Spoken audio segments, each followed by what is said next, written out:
So after a year and a half with my beloved Steam Deck, I switched to a Windows-based handheld. And in this video, I'm going to go over my first impressions after a couple weeks of use, things that I like, dislike, things that blew my mind, and why I almost sent this thing back. MSI's Claw 8 AI is a next-generation handheld gaming powerhouse designed to deliver desktop-level performance in the palm of your hands. Featuring Intel's cutting-edge Lunar Lake processor technology. I'm just kidding. We're not going to do it this way. Here's what it really looks like. Okay, first off, let's go over the unboxing and my first impressions. Compared to the Steam Deck and the ROG Ally, the packaging is not impressive. It's just like a plain cardboard box with a device, comes with a charging cable and an instruction manual, no extras, no elegant presentation, just very bare bones. The first thing I noticed is in my hands, it is flashier than a Steam Deck. You get a sandstone finish on the frame, a huge 8-inch screen, and the overall shape feels more like an Xbox controller. This is compared to the Steam Deck that kind of does its own thing. Now there are RGB rings around the joysticks, and I just want to say personally, I am pretty much over that whole rainbow puke phase, but they're here. One thing that drives me crazy about this thing, and I'll go more into the MSI software, is when you try to turn off the RGB, they somehow end up turning back on. Now let's flip this thing over, and I gotta say the back looks aggressive and in a good way. I really like how the intake vents are up on top. This compared to my Steam Deck, where I'd rest the handheld on a pillow and I'd have to worry about airflow. Whereas on the Claw, the top vents don't get blocked as easily and can pull air in better. The triggers, bumpers, and buttons feel more like a standard Xbox. There's nothing wild here. But I gotta say the highlight of the MSI Claw is definitely the screen. This 8-inch panel looks beautiful. Now another thing you'll notice when you're handling the MSI Claw is it is much heavier than a Steam Deck, but that weight is the trade-off for this bigger 80 watt-hour battery. Setting up the device is pretty standard for any Windows device. However, I will issue one warning. Update your Windows first before touching the MSI Center M or the Quick Settings app. Before I updated Windows, both of them were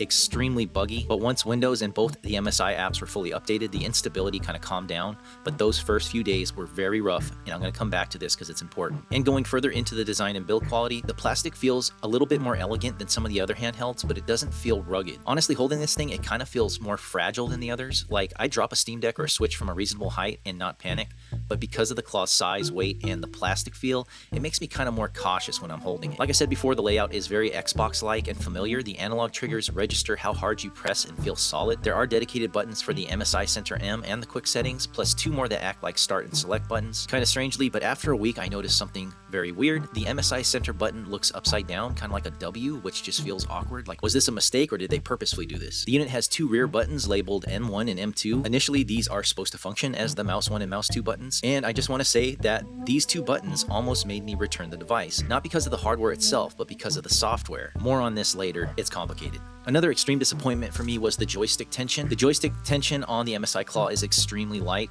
Honestly, it feels almost broken. I measured it with a dial tension meter, and compared to the Steam Deck, the Claw sticks are way lighter. So for me personally, I prefer more tension on my sticks, and I gotta say, the Steam Deck just nailed this perfectly. Plus, on the Steam Deck, if you don't like the sticks, you can actually just hot swap them. It's actually a really easy procedure. One thing that's super important that I really like about the Claw is that the backplate is secured with screws. That means you don't have to have a plastic pry tool or use a heat gun to loosen up the glue. So if you have to clean the fans out on this thing, it's a pretty easy process. And as far as the MSI Claw input-output ports, you get a slot for a micro SD card, you get 2 Thunderbolt ports, and a headphone jack. Another thing that's pretty cool on this device is you actually get a fingerprint reader power button. And now let's talk about one of the main reasons why I actually got this thing, the screen. The Claw has an 8-inch 1920 by 1200 120 Hz IPS panel. Now it's not OLED, but it still looks high quality. And trust me, unless you put the Claw next to an OLED screen, you might not even notice. Here's the Claw compared to the Steam Deck's OLED screen, and you can see that there is a difference. The darkness contrasts a little bit better on the Steam Deck screen, but as you can see, the screen is much more bigger on the Claw.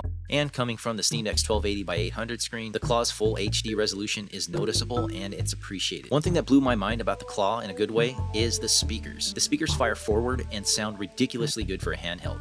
But before we get into today's story, if you're a fan of the strange, dark, and mysterious delivered in story format, Think mini Bluetooth speaker vibes, not huge bass like a big speaker, but very comparable to a decent compact Bluetooth speaker. One unintended use I found for the MSI Claw was to just play music on it while I'm doing my chores. Another pleasant surprise is the Claw's microphone. Though I feel it is a step down from the Steam Deck's, the microphone's really good. Now let's talk about the performance, and this is where the Claw stands out. While most handhelds use the AMD APUs, the Claw uses Intel's Lunar Lake processors with Intel Arc graphics. This is another thing that kind of attracted me to the Claw because I used to game on a Surface Pro with an Iris Xe, and I was actually impressed by that, and and I was also impressed by the fact that you can game and have pretty decent battery life. So I gave Intel the benefit of the doubt again, and it seems to have paid off. The performance on this thing has been pretty phenomenal. Another thing that blew my mind on this thing is it has 32 gigabytes of RAM. That is twice the RAM that I have on my gaming laptop. Having this much RAM has allowed me not only to game, but I've also begun streaming with it on OBS and even experimenting with editing with it in DaVinci Resolve. Maybe I'll do some more videos on that in the future. But let's talk about real-world performance. Now, you can find plenty of MSI Claw benchmarks online, and from what I've seen online,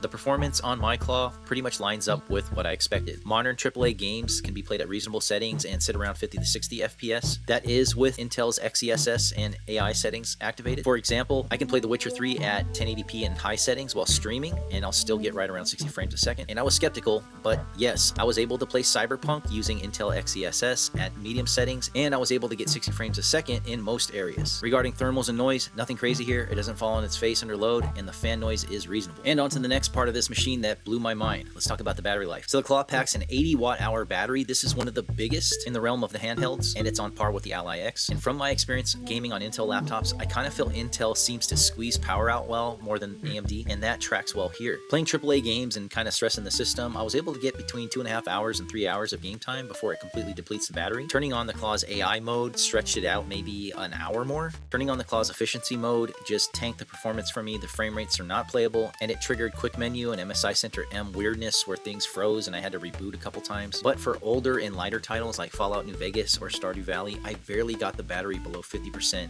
and it feels like it runs forever. One thing I want to mention is the charging. So this thing ships with a 65 watt charger, and that's one thing that people should consider before buying this thing. You can't just strap a Steam Deck charger onto it and expect it not to deplete the battery. Now the Steam Deck charger will charge this thing even while you're playing, but you will notice if you're playing at high TDPs, it does deplete the battery very slightly while using the Steam Deck charger. On that note, it also takes a little bit longer to charge this thing because of the size of the battery. I would estimate about an hour and a half to charge from 0 to full, and onto the software and user experience and the reason that I almost returned this device. So first and foremost, yes, this is a Windows PC, but navigating Windows with a controller 99% of the time is clunky. I will say that after a week of using it, it got tremendously easier. It's just something that I had to get used to. But let's talk about MSI Center M and the quick menu. MSI Center M controls things like lighting and sound, and there's also a separate quick menu that kind of allows you to change things on the fly. With these two programs, I ran into freezes, unresponsive behavior, random shutdowns, and I had to hard reset at times, especially when I used the efficiency mode. So this device leans heavily on MSI software,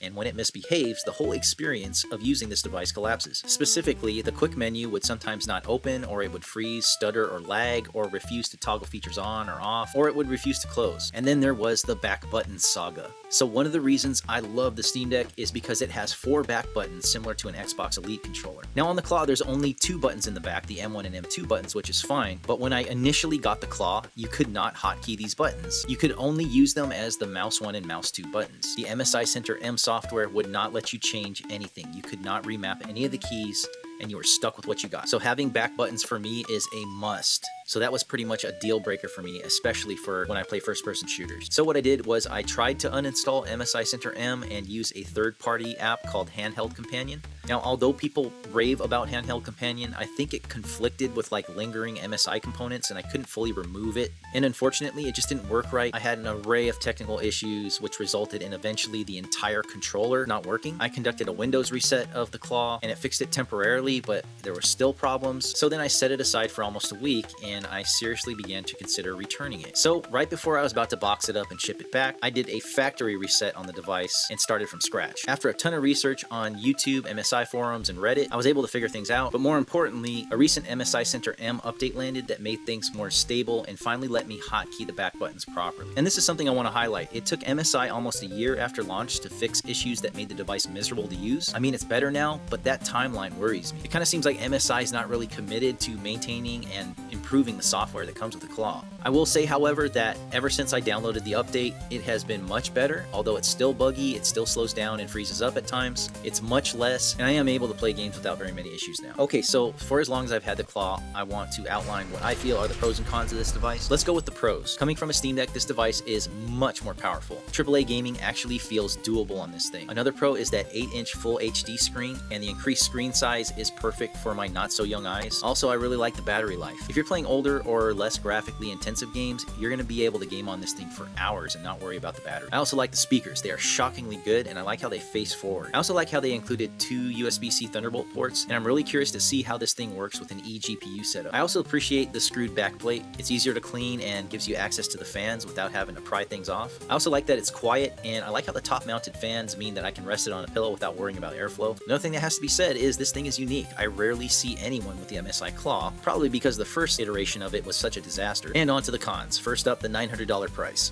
This is way more than a Steam Deck, closer to the ROG Ally territory. From what I hear, many new handhelds with the AMD Z2 chips may be in this price band. And for those of you who had the question, why didn't I just wait for the Legion Go 2 to come out? I am not spending $1,500 on a handheld. And now on to what I feel is the biggest con of this device, the MSI Center M. This was a disaster for me for a long time. Do your research. There are forums that are full of complaints about stuttering, freezing, and the inability to map the back buttons. Now I'm really glad that MSI fixed this issue, but just keep in mind this was nearly a year after this unit came out. Along with the MSI Center M app, the quick menu is equally as buggy. It's not really responsive, and it pops up when it wants to, and it still occasionally will crash my games. A quick tip, just make sure that the Xbox game bar is either uninstalled or updated, and that seems to help out the quick menu settings a lot. Another con is it's heavy, but that's just the price you pay for an 80 watt-hour battery. Another con I found out after the fact was the accessory drought. Cases and screen protectors for the MSI Claw are scarce. For example, I couldn't seem to find a matte protector for it, and I had to use tempered glass, which kind of adds the reflections and makes it harder to game outdoors. And for me, the last con is I really wish that this thing had 4 back buttons like an Xbox Elite layout. I mean, I appreciate that it has 2 back buttons, but ideally, I'd like to see all the handhelds match the Steam Deck by having 4 back buttons. So let's talk about who I think the MSI Claw would be good for.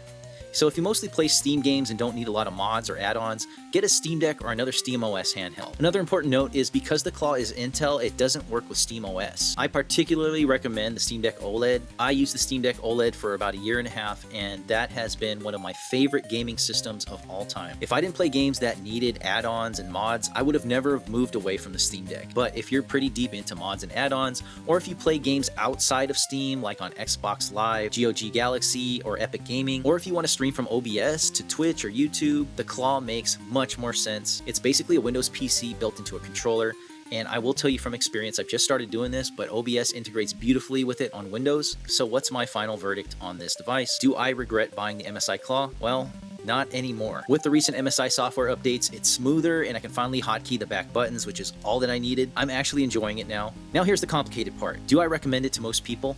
No. I'm concerned that it took nearly a year to fix the issues with MSI Center M that made the device painful to use for most users. Until MSI shows that they're fully committed to be on the level of Valve and Asus's user software, I'd tell most folks to hold off or look at an ROG Ally X or the Steam Deck OLED. For me, I've learned to live with its quirks. I can play the AAA titles at good frame rates while streaming, so on my list, it lands right between my regrets and pleasant surprises. That being said, if MSI keeps fixing the software and they fix the stability of the quick menu and MSI Center M, this will jump straight to a pleasant surprise.